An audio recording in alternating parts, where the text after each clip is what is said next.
What's the best watch complication? That's the question I want to answer today by ranking every major complication from worst to best based on affordability, practicality, and really just how cool they are. For this video, my criteria to consider a complication are simple. First, an aspect of motion is required in the movement or while using it. And second, it must have some inherent utility. I'll be grading each complication based on 4 categories. Affordability for both purchasing and servicing. Usefulness and practicality for daily usage and impact on case dimensions. Popularity for choice variety and serviceability. And the subjective cool factor. Remember that these are my opinion, and I don't expect everyone to agree with me. I can't put everything in S tier. There have to be some losers in the rankings. So let's start with those, at the bottom, the most useless and unaffordable complications. Tourbillons are a perfect representation of how antiquated technologies and watches have completely shifted in purpose. What was once an ingenious design used to increase accuracy is now created for the near sole purpose of a wealth flex. These are to watches what gold leaf is to the culinary world, a shoehorned way to increase the price with no added value. While brands like Orage do make affordable tourbillons, a majority of these remain at the top price brackets for a complication that modern certifications have made obsolete. And even if the tourbillon was useful, the cost and difficulty of servicing is ludicrous. They're certainly neat, but completely useless and way too expensive. F tier.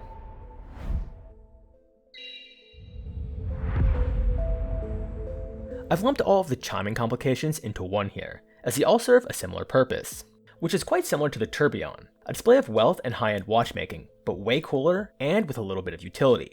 I can certainly see how having a watch chime on the hour could be useful as a way to recognize the passage of time throughout your day. And pieces like the bel canto or Lucky Harvey's Sound of Nature have made that more accessible. But by and large, you're going to see these in the highest price brackets imaginable. Even if there is some utility, you can never call a $500,000 watch practical. I'm putting this slightly higher than tourbillons only because of how cool they are and the few achievable outliers that exist. E tier.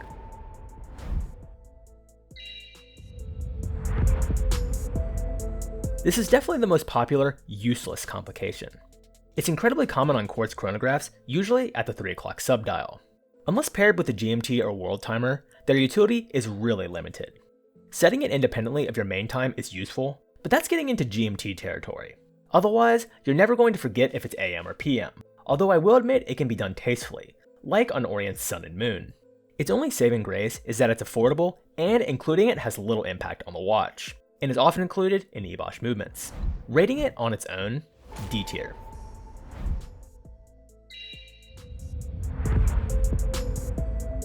Tide indicators are essentially specialized moon phases, working on a 12-hour and 25-minute cycle. Right away, this specificity makes them functionally useless for anyone not living close to water. They're also a bit of a pain to set, and need to be constantly wound to be useful.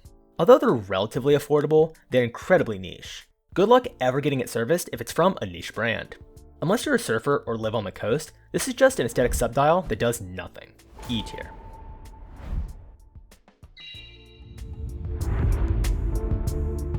It pains me to say that these are likely the most useless complication, because I also think they're the coolest. I primarily associate them with the singular brand, Christian Vanderclaw, although other examples exist, usually in micro brands. Let's be real. These serve no practical uses. You're never going to need or use a planetarium on your wrist. It needs to be constantly wound, and with some planets like Neptune that take 165 years to orbit, you'll barely ever see them move.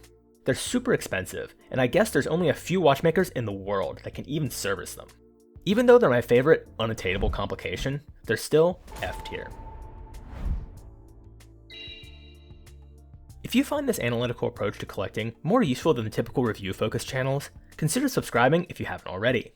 I post a new video every week exploring the deeper philosophy and statistics behind the hobby. Thanks. This next group of complications are more for the enthusiasts. Their utilities vary, and many have rather specific use cases. But at least they're fairly affordable when they are overly specific. The moon phase is the popular and more reasonable version of an astronomical complication.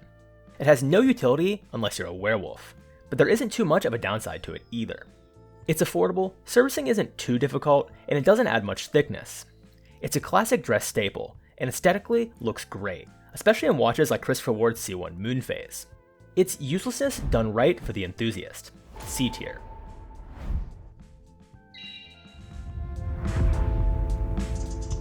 The perpetual calendar is a perfect example of admirable from far, but inconvenient to own.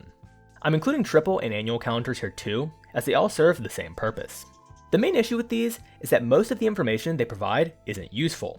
Date and day are both worthwhile, but when is month, and especially year, ever something you don't know offhand? These are yet another complication that requires constant winding to avoid the tedious setting too. I love the way they look and the technical impressiveness, particularly in examples like JLC's Master Control calendars and IWC's Eternal Calendar innovation that lasts over 400 years. In principle, set it and forget it calendar setting in a mechanical watch is awesome. But really, these honestly just amount to a day-date display with extra flourish, for 5 times the price or more, and super expensive servicing cost. D tier.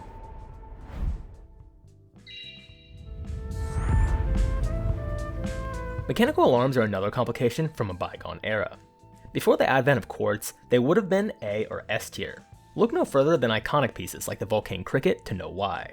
But today, they're nearly extinct because of smartphones and digital quartz watches. These are surprisingly affordable despite their complex nature, and quite interesting for the price too. The catch is their thickness and servicing cost, because of that complexity and niche status. Servicing a Seiko Bellmatic is often going to run you a similar amount to the price of the watch itself. At the very least, if you own one of these, you'll probably use it, even if it's obsolete. Extra points for that and the historical cool factor. C tier.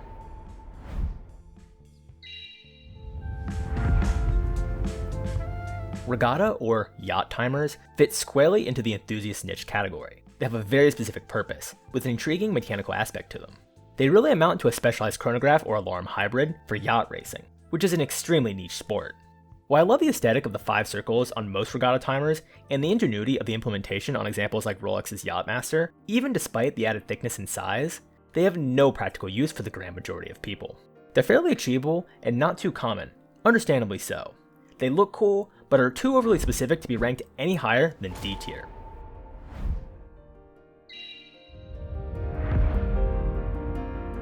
Depth gauges were a complication I had barely heard of before making this list. There's hardly any of them, and the actual implementation of them varies between examples.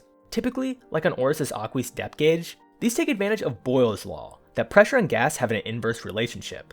Even if this is quite neat, it can't be denied that it's a fairly impractical complication.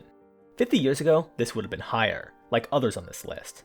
But most divers today use computers, and let's be honest, hardly anyone with a dive watch actually even dives with it, and certainly not deep enough for a depth gauge to be relevant.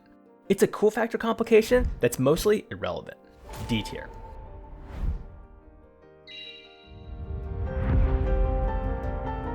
The world timer is a 24-hour indicator, but with actual purpose, similar to a GMT. What sets this apart though, is that they show every time zone at once.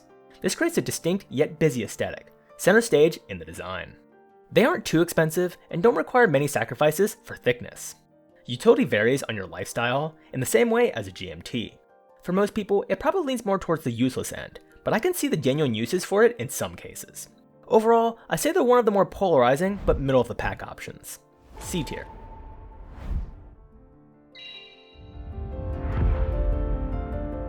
The fuel gauge of the watch world. Power reserve indicators are one of the most useful functions you could have, especially as a collector with multiple watches. Knowing how much power is left will always be useful. Although some watches like Glashütte Rugenau's panel reserve put it center stage, these are typically secondary complications tacked on, which serves the advantage of being versatile. They're unexpectedly polarizing to some aesthetically, often for killing the symmetry on Grand Seiko spring drives, but it's never bothered me. I love the automotive vibe they bring. I understand that in smaller collections it's less useful, but I still wish it was in more watches. I'm putting it at the top of the enthusiast complications, but no higher, just because of how great the remaining options are. C tier. We've now reached the point of the classics. All these complications are useful, popular, and rather inexpensive, but fall short of reaching the top for one reason or another. Hacking probably isn't what you think of first when imagining a complication, but I believe it's worth mentioning in the rankings. Besides the low-end old Seiko movements like the 7S26, and specific higher-end movements such as various Pateks, virtually every modern watch has hacking. It doesn't add extra size or complexity for servicing, and has some real utility in a smaller collection, where watches can be set accurately and run for long periods. You won't need it often, but it's a refinement that's nice to have. It's not glamorous, but it's a solid function worth having in every watch it can be in. B tier.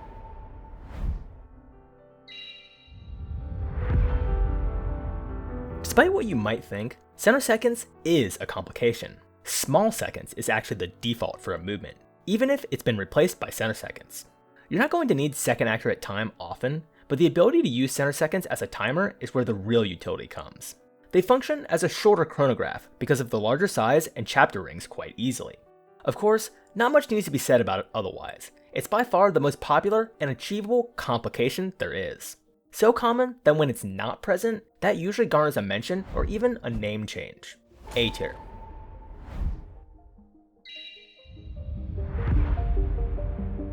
The day function is one of the only complications that essentially requires a secondary one to be useful, the date.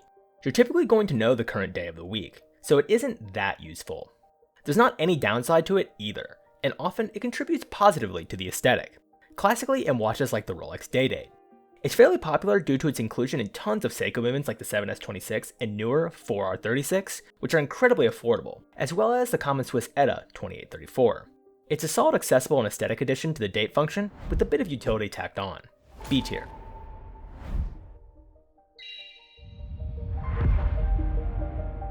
GMTs have got to be the most polarizing popular complication. For travelers and those that need another time zone, they're essential. To others, it's a useless fourth hand. Some of the most iconic aesthetics and watches in the industry are GMTs, so they're definitely popular. The two-tone bezel colors probably have a lot to do with that. They're relatively affordable and practical to use, although some brands still have issues with keeping them thin. Looking at you, Tudor. It's a hard one to rank because of variance in utility from person to person. Given that, I think it's fair to put it into B tier.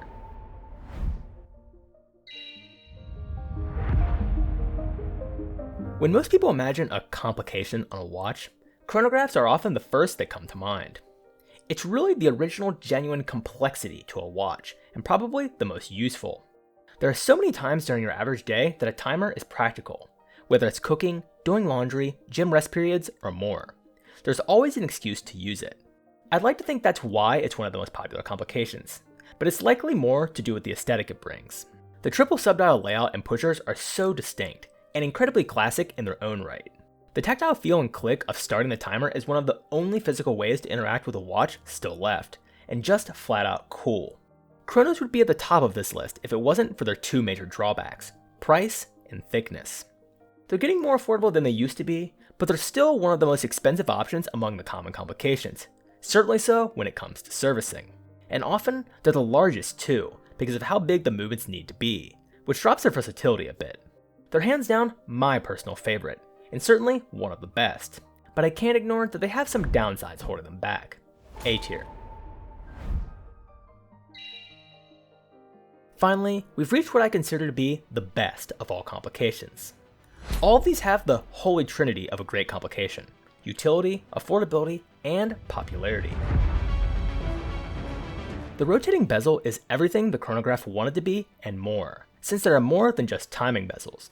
Divers bezels are essentially a timer with less precision than the chrono, with a similar level of satisfying tactile feedback. Obviously, there's GMT bezels that allow for another time zone too, which only gives more variety to this pick. Where they really shine though is with their simplicity. Because they're external to the movement, none of that complexity of manufacture or servicing is required, making them incredibly affordable. That alone probably allowed for dive watches to become the most common and iconic watch style in the entire industry, with examples at every price bracket. The only real downsides are that it can make a watch slightly larger in diameter, and its distinct style limits it to sports watch territory, making it a bit less versatile. That being said, it would be unfair to rank it any lower than S tier.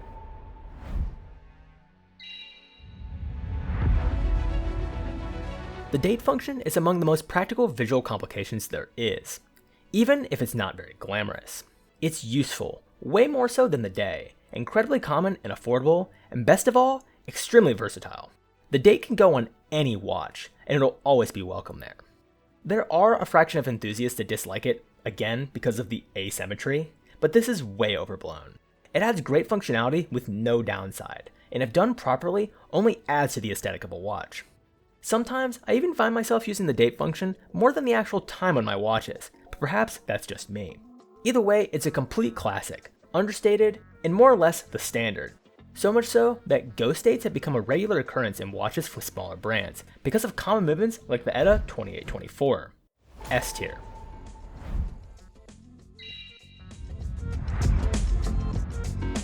If the date is the best visual complication, automatic winding rotors are by far the most useful non-visual ones. Every enthusiast at one point has been drawn to the hobby partially because of automatic watches. The idea of a mechanical watch powered by wrist movement is incredibly cool, even if we take it for granted now. You use it every moment you're wearing a watch that has it, while it provides amazing functionality. There's a reason these are so popular. They're almost objectively superior to a watch without them, besides thickness, which can be remedied with the design. Automatic winding is about as affordable as you can get, and you'll have no issues getting them serviced either. I don't know if you'll ever hear anyone hating on it.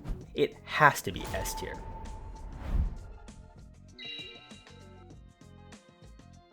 This list would have looked very different if it included digital quartz watches. What can be completely impractical to own mechanically is often very reasonable when done digitally. Casio is the obvious choice for a brand that represents this. Specifically, I wanted to highlight the Cosmophase CGW50 for its incredible rarity and amazing astronomical complications. What makes this watch different from other standard Casios is that it's essentially a planetarium, with accurate planetary positions, locations of Halley's Comet, and a plethora of other functions from any date between 1901 and 2200. I don't think I need to convince you just how cool that is. And since this is a Casio, it comes with all the standard functions: a 24-hour time, perpetual calendar, chronograph, countdown timer, alarm, hour chime, and a bit more I'm probably missing. In total, this singular watch has roughly half of this video's complications, in a 37mm case with 12mm of thickness. It really goes to show the difference in functionality when it comes to digital watches. The only downside to this watch is that it's exceedingly rare. It was only produced from the late 80s to early 90s, and when they do pop up, they go for upwards of $1,000. Even if it is a bit ridiculous for a nearly 40-year-old Casio, it still blows the price of any mechanical astronomical watches out of the water. And that's the thing about mechanical watches. They don't make inherent sense. Everyone has a smartphone in their pocket, with any complication you could want. I think it's important to acknowledge that the utility of essentially every complication is limited as is, and that just about all of them are stylistic and mechanically interesting choices. Analog watches are themselves an inferior technology. We can cope about their usefulness, but really, we get them because they're cool. But that's just my opinion, as someone who uses the complications they have. At the end of the day, every complication has its merits. Sometimes you might just like the way it looks, the history, or how it makes you feel. And that's fine. Let me know in the comments what your favorite complication is, and what rankings you change on your own list. And if you enjoyed this watch ranking format, watch my recent video, where I ranked every watch dial color here, if you haven't already. Thank you for taking the time to watch.